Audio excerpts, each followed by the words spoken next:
Your mind is not a peaceful place by default. Left alone, it does not become a garden. It becomes a battlefield. You know this already. You've had days where nothing objectively terrible happened, but your own thoughts tortured you. You replayed old mistakes. You predicted disasters that never came.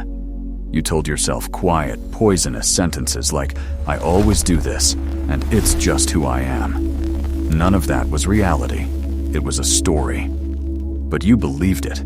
You followed it. You obeyed it as if it were law. This is what negative thinking really is. Not just feeling sad. It's letting the worst, loudest, weakest voice in your head run your life.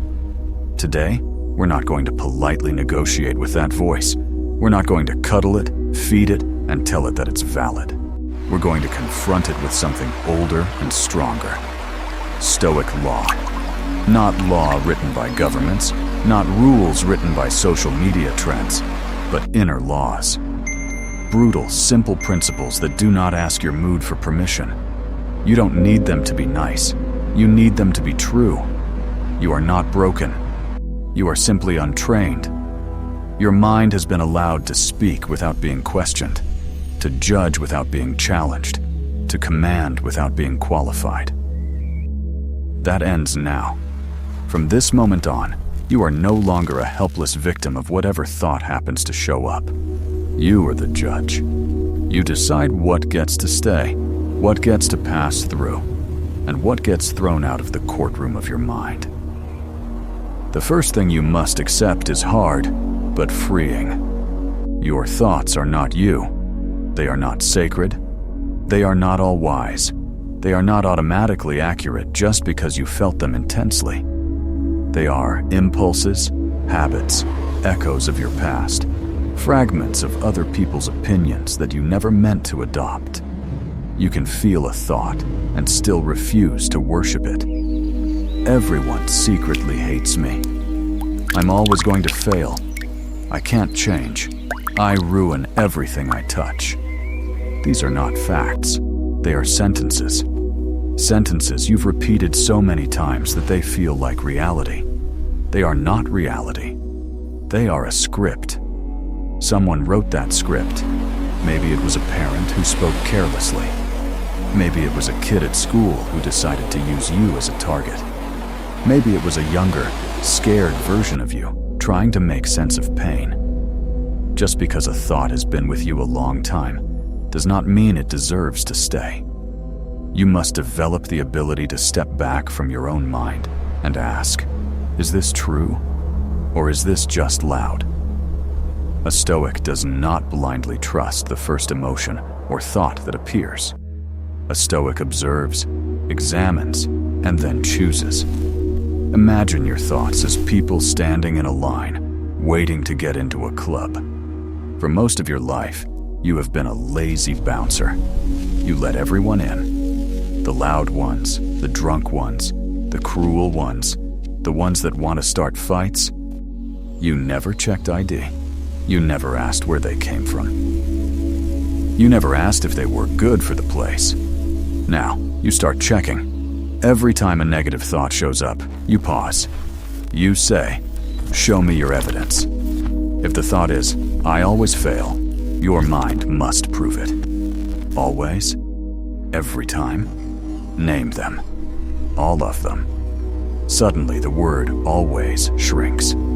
Suddenly, you see there were times you didn't fail, but your mind conveniently forgot those because they didn't fit the story. Your mind is biased. It is drawn to pain, drama, and catastrophe.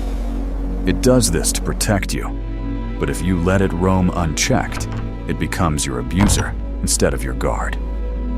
The first inner law is this: I will never again take every thought at face value.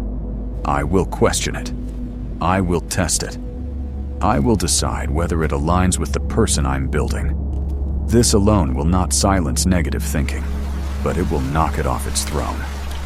The second law cuts even deeper. I will only spend energy on what I can control.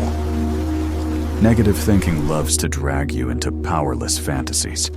You replay conversations that are already over. You invent responses you'll never send.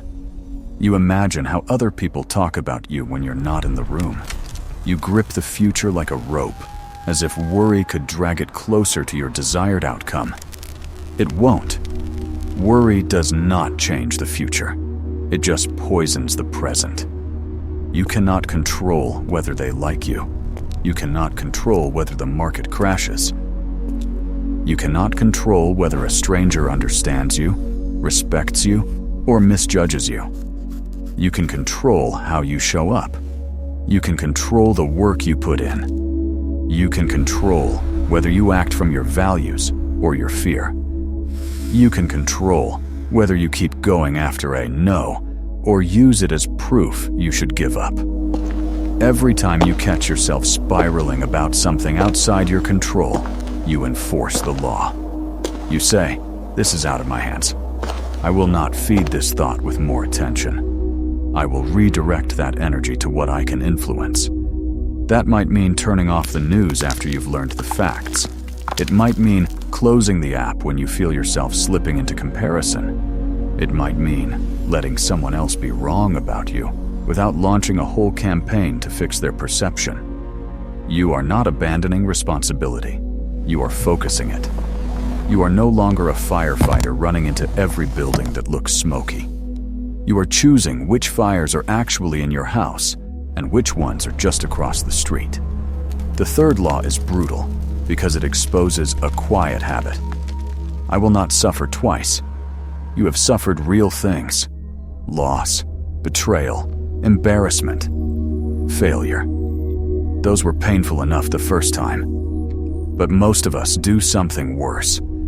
We relive them in our heads 100 times. We replay the moment we were rejected, the moment we were humiliated, the moment we made the wrong choice. We twist it, imagine alternate endings, punish ourselves with "what if" until the event is long over, but the wound is kept fresh. And then we do it again with the future. We suffer over things that haven't even happened yet. We imagine losing everything, getting laughed at, being alone forever. We feel real fear in our bodies about events that may never occur. You have one life. Do not fill it with copies of the same pain. When your mind drags you back into an old scene, you invoke the law. We've already lived this once. We are not going back there. We are not putting ourselves on trial again for a crime we already paid for. Instead of replaying the scene yet another time, you extract the lesson and move. What did this teach me about my boundaries? What did this teach me about my blind spots? What will I do differently next time someone shows me those same red flags? Once you have the lesson, you do not need the replay. Once you have the wisdom, you do not need the self-torture. The past is a place to learn from, not a prison to live in. The fourth law deals with a problem most people never admit. I will not let my mind talk to me in a way I would never use on someone I love. Listen to the way you speak to yourself when you make a mistake. You idiot. Of course you messed it up. You always ruin everything. You would never talk to a friend like that. You would never talk to a child like that. If you heard someone else speaking that way to someone helpless, you would step in. But when it's you shrug and call it being honest. No, that's not honesty. That's abuse. Your mind has been allowed to become your bully. A Stoic is not soft on themselves, but they are fair. There is a difference between holding yourself to a standard and hating yourself for being human. You do not become stronger by telling yourself you're weak. You become stronger by telling yourself the truth. I made a bad choice, but I am capable of better ones. I failed, but I can learn. I am not proud of that moment, but it doesn't define every moment. From now on, every time you hear that cruel inner voice, you imagine saying those words out loud to someone you deeply care about. Would you? Could you? If not, the law steps in. You do not let that sentence stand. You replace it with one that is strict, but not vicious. I didn't show up the way I wanted today. I will do better tomorrow. I was careless here. I will slow down next time. I see a pattern. It's my responsibility to change it. That is still discipline. That is still accountability. But it is not destruction. You are not allowed to speak to yourself in a tone you would call unacceptable from someone else. You may be firm. You may be demanding. You may be relentless about your growth. But you are no longer allowed to be your own enemy. The fifth law targets the fuel that keeps negative thinking alive. I will not feed my mind with what makes it weaker. You cannot expect a peaceful mind if every spare moment you pour junk into it. Constant outrage, constant gossip, constant comparison, constant chaos. Your mental diet is as real as your physical diet. If you consume garbage all day, your internal state will reflect it. Sit quietly for a moment and look at how you spend your time. How many hours do you give to people and platforms whose business model is to amplify your fear and anger? How much attention do you pay to lives that have nothing to do with yours, until your own starts to look small and pathetic by comparison? How often do you go to bed with your phone in your hand and wake up with it as your first touch? You are not powerless here. You are not a victim of your feed. You are choosing what you follow. So you update the law. My attention is mine. I will not lease it to whoever shouts the loudest. That means unfollowing accounts that make you secretly hate yourself. Muting the constant complainers who pollute your mindset. Limiting the time you spend in comment sections that only exist to feed conflict. Turning off the stream of noise long enough to actually hear your own thoughts. You cannot kill negative thinking while inviting it in through the front door all day. You don't need to be pure. You don't need to be perfect. But you do need to be intentional. The sixth law is where your thoughts meet your actions. I will move my body when my mind is under attack.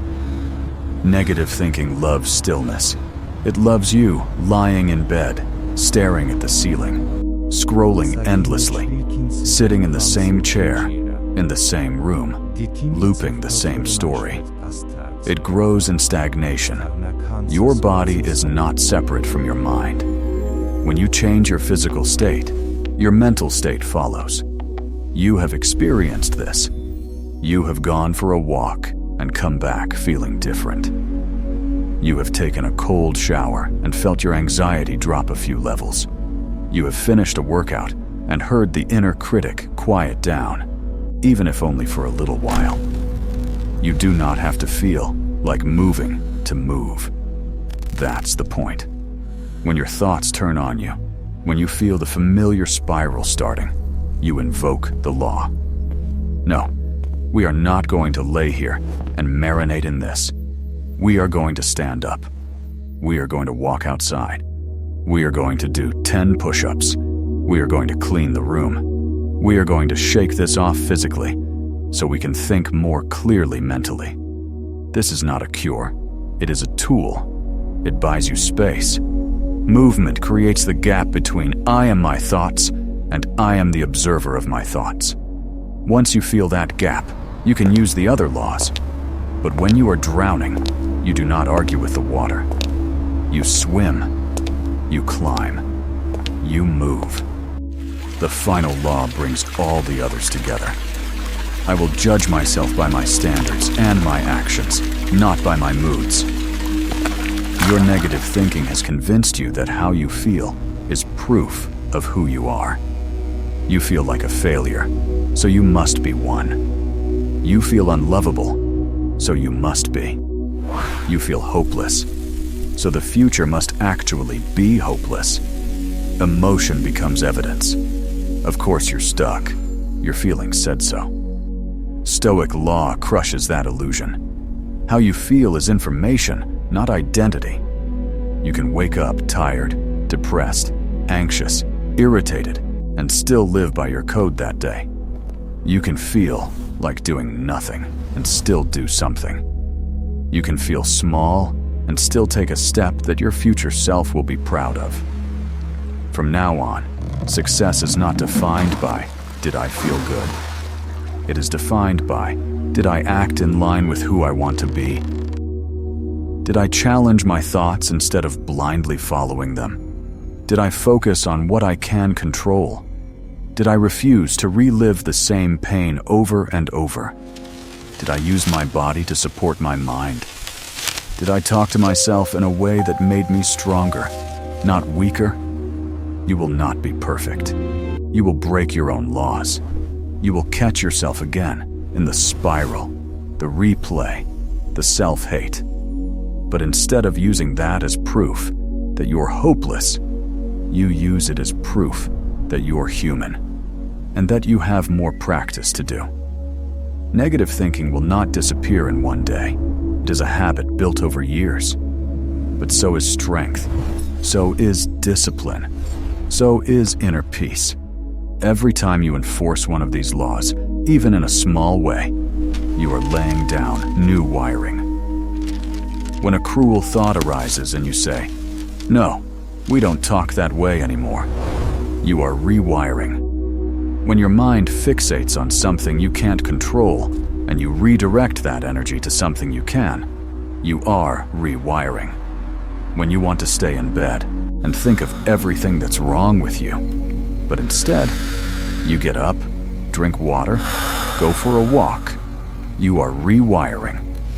You are not going to shut off your mind. You are going to train it. You are not going to eliminate every negative thought. You are going to stop letting them be in charge. If you listen to this once and go back to your old way of living, nothing will change.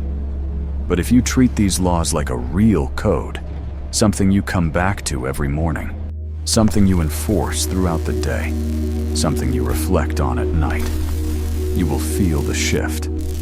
You will still have bad days.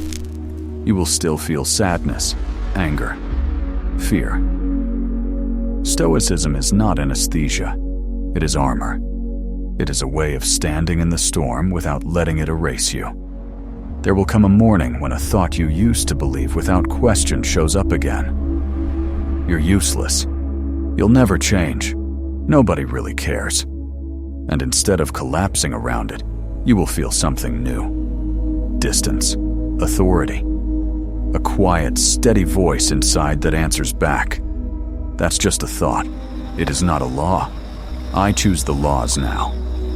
And you will get up, and you will move, and you will act in line with your code, even if your feelings scream the opposite. That is how negative thinking dies. Not in a single dramatic moment, but in 1,000 small decisions where you refuse to bow to it. Your mind has been running wild for years. It will not thank you for putting it on a leash. It will resist. It will throw tantrums. It will try to convince you that this is pointless, that you are too damaged, that this is just another phase. Let it cry. Let it protest. You are not its servant anymore. You are the one who decides what gets to live in your head. You are the one who writes the laws now.